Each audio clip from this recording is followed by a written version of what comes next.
ẹ lọ oúnjẹ sílé. Ìwọ tó bá wù ẹ́ kó gbọ́ mi. Ìwọ tó bá wù ẹ́ kó láàárẹ̀ ò mọ nǹkan tó ń sọ. What is wrong with this man?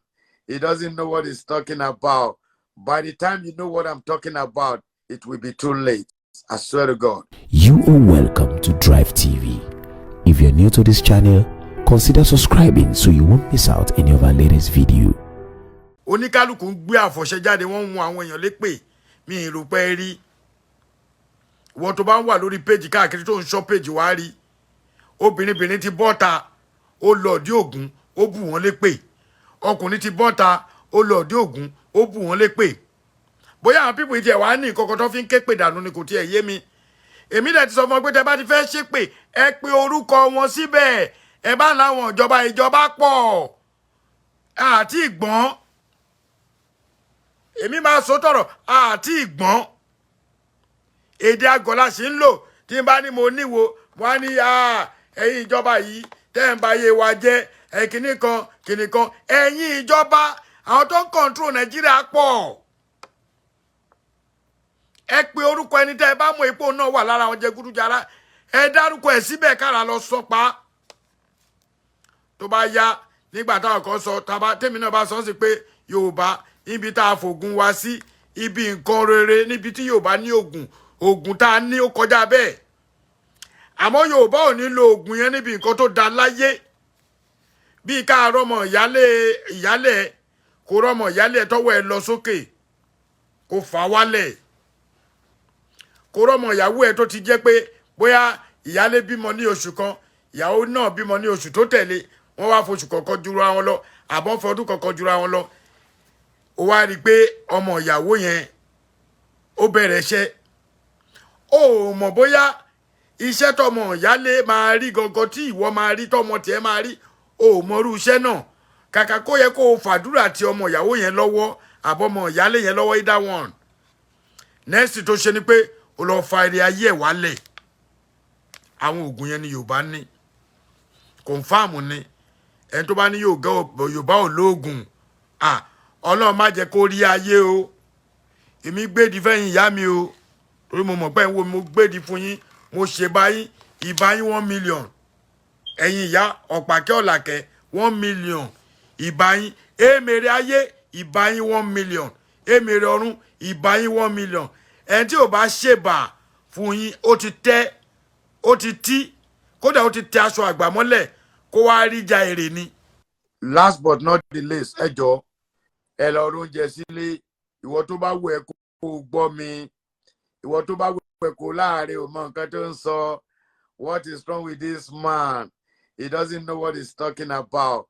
By the time you know what I'm talking about, it will be too late. I swear to God. Aare, why are you saying all this? Kí ni gbogbo eléyìí?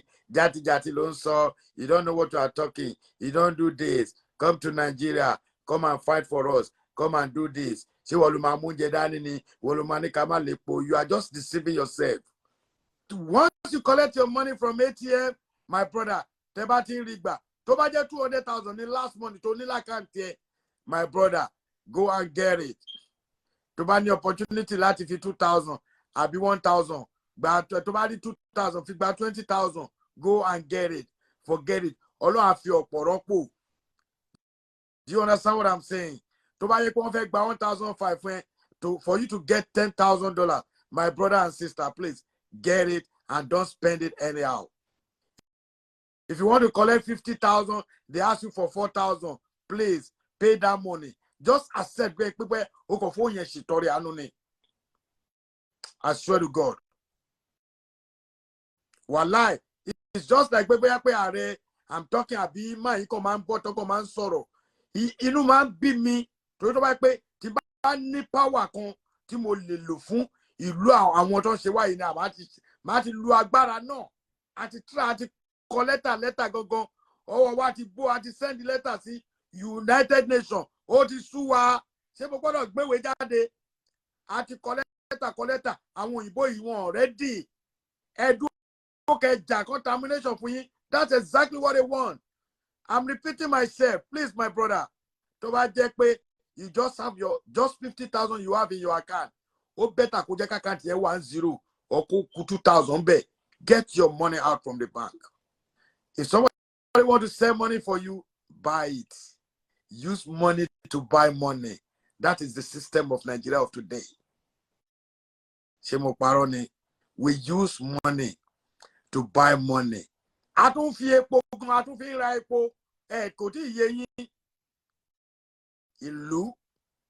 we have the petrol, we have the oil, we have everything, we have gas, but we can never use what we want. If you have to use 50,000, if you have to use 3,000 or 4,000 to buy 50,000, my brothers and sisters, go and get it. You know why? We don't know what is going to happen on the 25th to on the 30th of this month. I mean 28th of this month. 28th February, election is 25. If you like, you are talking nonsense. I don't care. But I'm telling you, realistic, go and use 4,000 to buy 50,000. Get it and keep it. Use 2,000 to buy 20,000. Don't care. And believe you spend that money for Alumonjiri. And believe that money you spend, you can lose any. Believe you can follow your card in. Because I cannot I cannot give somebody 20,000 and collect 18,000. Brother, that's number one. Number two part, when you have your money, my brother, on Sunday, I have to tell them, realistic in it, koni emelara, Olon, ọ̀pọ̀lọpọ̀ wà lóyìnbó, kò ní wá láàbọ̀ àtún ní wá torí àtún náwó. Èmi nìkan ni mi tí ìṣòwò nínú ọ̀sẹ̀ yìí. Àbúrò mi máa pè mí, ọ̀rẹ́ máa pè mí, àwọn tó jẹ́ pàdé tó súnmọ́yàn, tó nídìí owó, kì í ṣe pé bí ń pa wọn lè lọ́ọ́ bí iṣẹ́. Ibi iṣẹ́ gan ò sí, ọjà tó ń tà gan ò tà, owó tó ń ná gan ò sí lọ́wọ́ wọn mọ́. Ìlú tèmi rí, ìlú tá a ní tó yẹ pé we have the money in the bank and we cannot spend our money. Ṣẹ́yìn rí yẹn. Ṣé ti gbọ́ latest news? Biafra we started spending their new currency. Ibẹ̀ ilé tí Yorùbá máa ti lànà. Wọ́n ti nọ rí. Owó tó ń ná nígbà Biafra wọ́n sì ní lọ́wọ́. Wọ́n ti rebrand ẹ̀. Wọ́n láwọn ò fẹ́ pounds. They change it to dollars. Títí wa a sì ń bẹ̀lẹ̀ngú and flash ẹ̀. Wọ́n ti ṣe títí wọn if you don't know. Ẹni wọ́n wá ogun ṣe kò tó kéèyàn wá ogun pẹ̀lú gbogbo wèrè tí wọ́n ṣe fún wa. Wọ́n ti ṣe owó tí wọ́n pépà lásán làwa sì ṣe. Wọ́n ti ṣe owó wọn tẹ́ ẹ̀ bá mọ̀. And then we started spending the money in Biafra and nothing will happen. In my life, in my entire life, we use money to buy money. Last year, we are doing an exchange rate. Exchange rate, I believe it. I only POS here. We don't need to blame any one of them. You know why? I want to know if you want to money. Check with only POS. Need to check with and let me just round it up by telling you this. My sister, go and buy food all around the city. You never know what is going to happen. You know, Èmi ò mọ̀, èmi náà mọ̀ pé ọ̀nà ò mọ̀, but ọgbọ́n orí wa mọ̀ pé nǹkan kan máa ṣẹlẹ̀. All around the city. I'm telling you, tẹ́ ẹ bá wá pariwo lẹ́yìn election tí ẹ̀kan pariwo tó ń ṣe kíní kan tí bá ti ń di ni máa ṣépè fún yín pé ṣe bá a sọ fún yín. Ẹ wò brother mi kan sìn àtìyàwó ẹ̀ wọ́n ṣe fídíò kan sí mi mo tẹ̀ ní máa bá wọn paste ẹ̀ ni. Ó ti sú èmi náà, help ti sú èmi náà. Èmi kan ní ìdẹ̀ tó máa help mi. Pẹ̀lú ọmọ, ó ní àwọn ò tí ì jẹun láti Friday. Bóyá ó ń parọ́ ni, bóyá ó ń sòtọ́ ni, I don't know. But ó ṣe fídíò fún báyìí pẹ̀lú ìyàwó ẹ̀ pẹ̀lú àwọn ọmọ méjì. Tó bá ti send ẹ̀ máa jù sí kinní. Ẹni tó bá ní 500 ẹ send ẹ̀ sí. Ẹni tó bá ní 1,000 ẹ ṣèrànlọ́wọ́ fún brother náà. Ẹ wò orí ibi ló wà. Kẹ́ lè mọ̀ pé nǹkan ti bàjẹ́ débi pé ẹlòmíì ò tiẹ̀ mọ̀, kódà ẹlòmíì ò mọ̀ next to do anymore. Kí la wá ń bá ká, kí la ń sọ, kí la ń ṣe ó dáná. mo dẹ̀ rí sìn ṣẹ́ ti rí ẹ wò náà.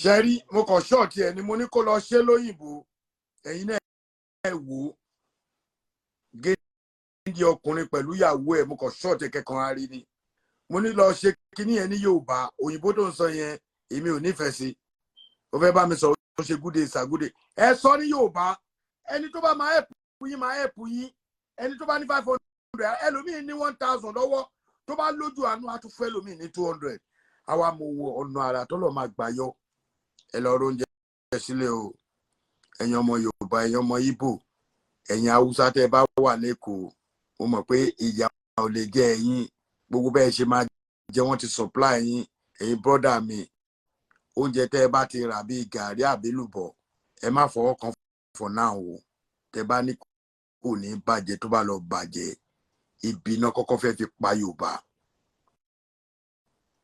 tẹ́ bá ti rí epo rà tí wọ́n rí owó ná tó bá ṣígun láti ìlú north tó fẹ́ gbalẹ̀ Yorùbá according to kan tá à ń gbọ́ ẹjọ́ báwo la ṣe fẹ́ succeed sẹ́ni tí ò ló ń jẹ́ nú ló fẹ́ jagun ṣégbà tó bá gbébọn fẹ́ tó bá lókì gbẹ tó láyé ta tó ní gbogbo ẹ̀ tó ò ló ń jẹ ìgbà wo làwọn èèyàn ní máa ya ara èèyàn jẹ ìgbà wo làwọn èèyàn ní máa mú ìtọ́ ara wọn but tá bá wí all you said is keep quiet come home come and fight for us àwọn de dẹ̀rìn ó yẹ kẹ lọ́bẹ̀ oníṣúyà kẹ wá fi rí apá mi kẹ so mọ́gi kẹ wá máa wọ́ mi bọ̀ nílé torí mo máa ń wo ọ̀pọ̀lọpọ̀ ẹlòmíì bóde ẹlòmíì báyìí tó bá dẹ̀ wò bá àgbàlagbà ni wàá kó o pé ọpọlọ ẹlòmíì ṣe dọ̀tí báyìí. Come to Nigeria, come and fight for us. I will continue saying it. Ìjà tí mi lè jà ní ọlẹ́lẹ̀ mi o. Ìjà tí mo lè jà ní kí n bá yín fẹnu sọ̀rọ̀. Kí gbogbo ayé gbọ́ kó ní kálukú ṣe kíni. Kí brain oníkálukú ṣí sílẹ̀ pé ibi tá à ń wà yìí ẹ jẹ́ ká máa lọ. Báwo la ṣe fẹ́ lọ gangan àti ìmọ̀. Àwọn tó mọ̀nà tá a máa gbà lọ wọ́n mọ̀. Àwọn ò ní bọ́ tàbí ká máa sọ̀rọ̀. Àmọ́ wọ́n mọ̀ Fúlàní tó bá wà ń bì tẹ́ bá gbé wá lódìdí tẹ́ bá pé wá sílẹ̀ Yorùbá ẹ ní pé padà o. Thank you for watching. If you're new to this channel, consider subscribing so you won't miss out any of our latest video. My name is Akintoye. I'm a video director and TV producer of Akomolowe on African Magic. Keep watching Drivetv. olólùfẹ́ Drivetv àti gbogbo ẹ̀yin tí Fẹ́mi Sola ẹ máa wo Drivetv. Keep watching Drivetv. My name is Wole Agba. Taking this time out to tell you all that you keep watching Drivetv. What drive ẹ̀wọ̀n ní ògo ẹ̀? What drive ẹ̀wọ̀n fulfilment? What drive ẹ̀wọ̀n ní tó bá lọ? Ó ní iṣẹ́ rìn. Ibi ni kò máa wò Drivetv. Thank you. Chloe. Drivetv, driving you around the world.